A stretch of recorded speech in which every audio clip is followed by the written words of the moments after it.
Hello and welcome to this video on factorising quadratic expressions. So today we're going to be looking at how to factorise quadratic expressions. Okay, so it's still the same as we were doing with linear expressions, so it's still about using factors to put an algebraic expression back into brackets. So I've got this example here. Now generally you will find these in exams with x squared on the end, but I did quite like this picture. I thought it was nicely colour coded and illustrated the process quite nicely. It doesn't really matter that they've used n squared though, but x squared is generally what they tend to use on AQA and Edexcel papers. So the way that we factorise it is slightly different to a linear expression. So when you've got a quadratic expression like this, it will always start with an x squared or something squared.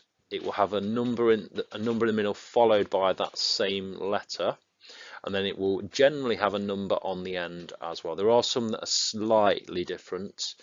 For example, you can have expressions like this, which have a square number on the end. So that's also classified as a quadratic expression. Okay, so if we look at this particular example that you can see, the way that you factorize it is like this. If you look at the number on the end, you need to find two factors that multiply to make that number. So on this example here, we've got 1 times 10 and 2 times 5. There's two possible ways of making 10 using its factors. But we've got to decide which pair we're going to use in our brackets. We've got to see which numbers add together to make the number in the middle.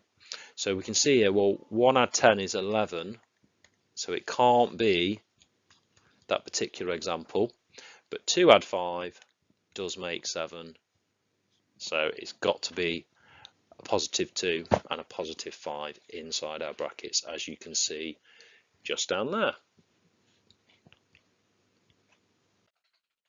Okay, let's have a look at our first example here then. So pause your video and have a go.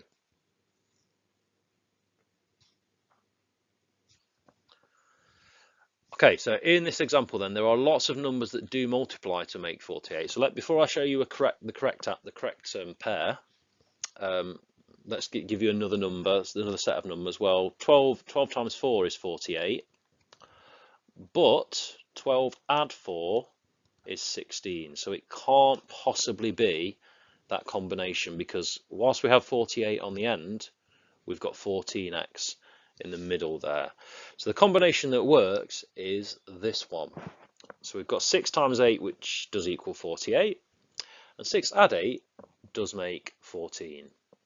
So what we'll end up with here is x plus 8 and then x plus 6 inside our brackets. And if you want to check that that's right, you can just expand them. So you could do x times x, which is x squared, x times 6, which is 6x, 8 times x, which is 8x, and then 8 times 6, which is 48, and then of course that simplifies to x squared plus 14x, add 48. So that's a nice little check that you can do at the end if you want to make sure you've got the correct numbers inside the brackets. Okay, second question then, so pause your video and have a go.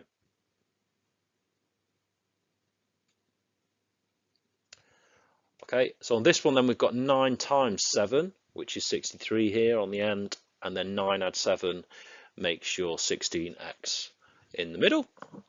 And if you put that into brackets, we've got x add 9 and x add 7. So one thing to point out here, when it's an addition all the way along your expression, it will be an addition in both of the brackets. Okay, slightly trickier one now then, because this one you need to bring in your negative number rules. So we've got x squared minus 3x minus 18. So think really carefully about your negative number rules when you do this one.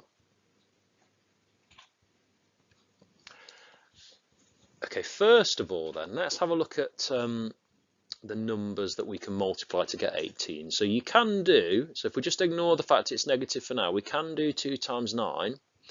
Now we've got a negative here, so remember a negative times a negative will always give you a a negative times a positive, sorry, will always give you a negative answer. So we could have minus 2 times 9, or we could have 2 minus 9. So if we look at these two combinations, well, minus 2 add 9, so if we add them together, that's that's positive 7, so that's not going to work because we've not got positive 7 in the middle. So 2 add minus 9, or minus 9 add 2, gives you negative 7, so again, that's not going to work. So we know it can't possibly be these combinations. So we could also have 3 and 6, so we could have minus 3, positive 6, or positive 3 and minus 6. So if we have a look at these examples, well, minus 3 add 6 is going to give you positive 3, minus 6 add 3 gives you negative 3. So it's therefore got to be this combination, as we can see here. So we've got minus 6 times 3 to get you minus 18, and then minus 6 add 3 to give you minus 3. So in one of our brackets we are going to have minus 6, in the other bracket we're going to have add 3. Okay, so another example here then, we've got x squared minus 12x add 36.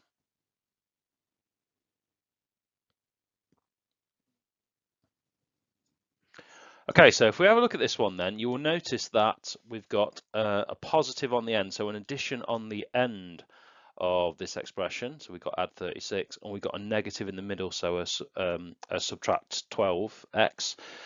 So what that means is you're going to have two negative numbers here, because remember, a negative times a negative gives you a positive.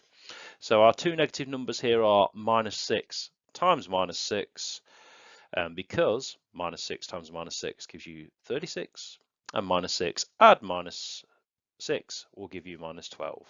So that means we will have x minus 6 and x minus 6 in our brackets. One more final example then. So we've got x squared, add 3x minus 88.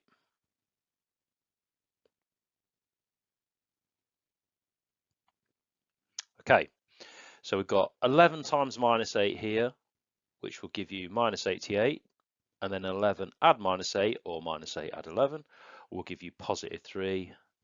So we're going to have positive 11 in one of our brackets, and negative 8 or subtract 8 in our other bracket.